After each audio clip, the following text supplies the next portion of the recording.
Assalamualaikum warahmatullahi wabarakatuh. Perkenalkan, nama saya Ridwan Nur Rohid Muhtar. Nomor induk siswa 25 13 12 0040 dengan prodi Bimbingan Konseling Islam. Pada kesempatan yang berharga ini, saya akan mengulas secara mendalam mengenai salah satu tokoh muslim lintas peradaban yang sangat berpengaruh dalam sejarah penjelajahan dunia dan syiar Islam di Nusantara, yaitu Laksamana Cheng Ho.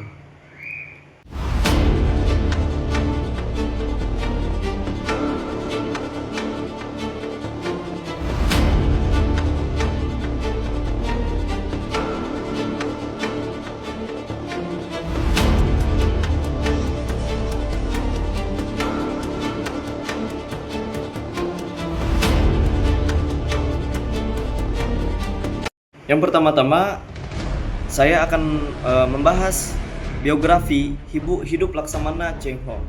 Laksamana Cheng Ho lahir pada tahun 1371 di wilayah Yunnan, Tiongkok dengan nama asli Ma He.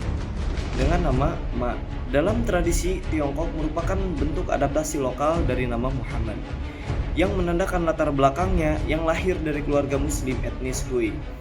Ayah dan kakeknya adalah muslim taat yang pernah menunaikan ibadah haji ke Mekah, sebuah faktor yang membentuk visi global dan pemahaman religius Cheng Ho sejak kecil.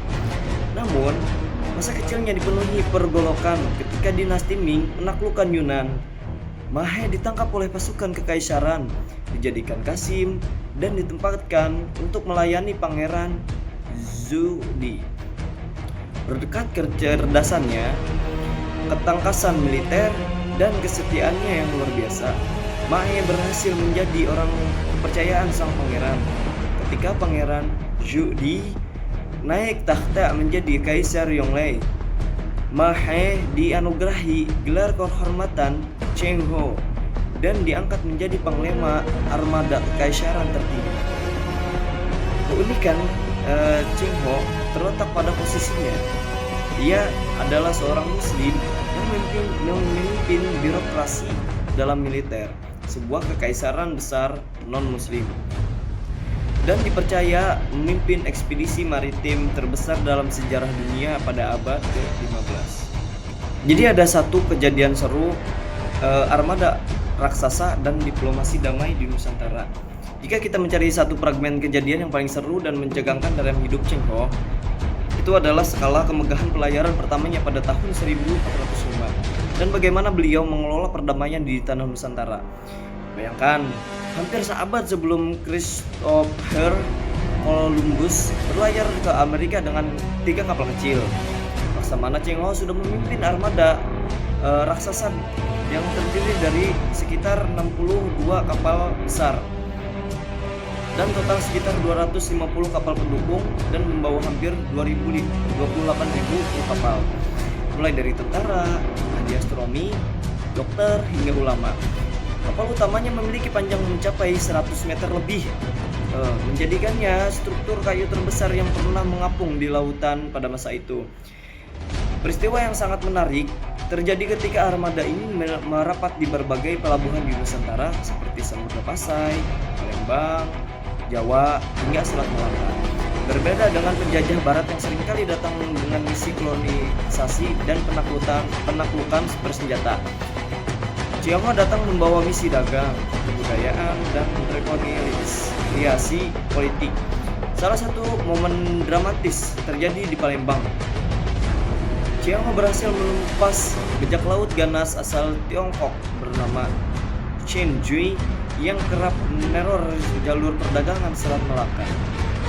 Setelah mengamankan wilayah tersebut, Cheng Ho tidak menjadikannya daerah jajahan, melainkan memulihkan keamanan dan membantu membangun komunitas muslim lokal di Semarang.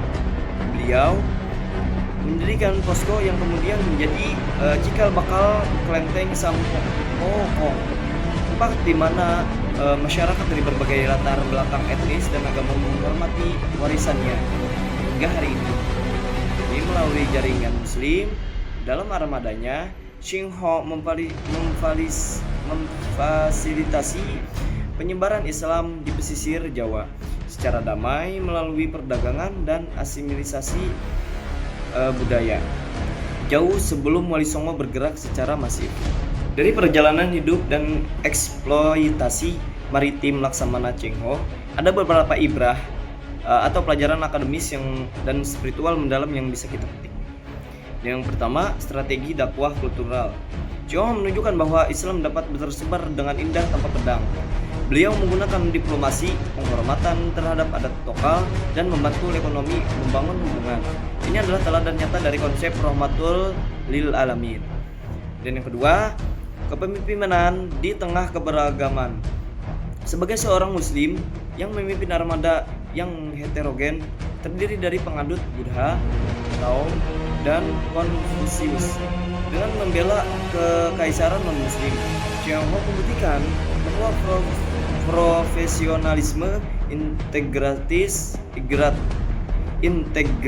dan keyakinan agama bisa berjalan dengan beriring tanpa harus menimbulkan konflik identitas. Dan yang ketiga ialah kegigihan dan visi global. Dedikasi beliau untuk mengarungi Samudra Hindia sebanyak 7 kali menunjukkan visi strategis yang melampaui zamannya.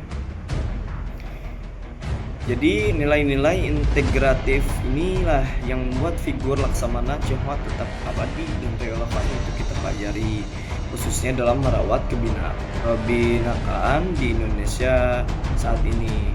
Demikian pemaparan luas yang dapat saya sampaikan mengenai biografi, kisah inspiratif, serta ibrah dari Laksamana Cheng Ho. Semoga ulasan ini memberikan perspektif baru bagi kita semua dalam memandang sejarah Islam global. Kurang lebihnya, saya mohon maaf. Terima kasih atas perhatiannya. Assalamualaikum warahmatullahi wabarakatuh.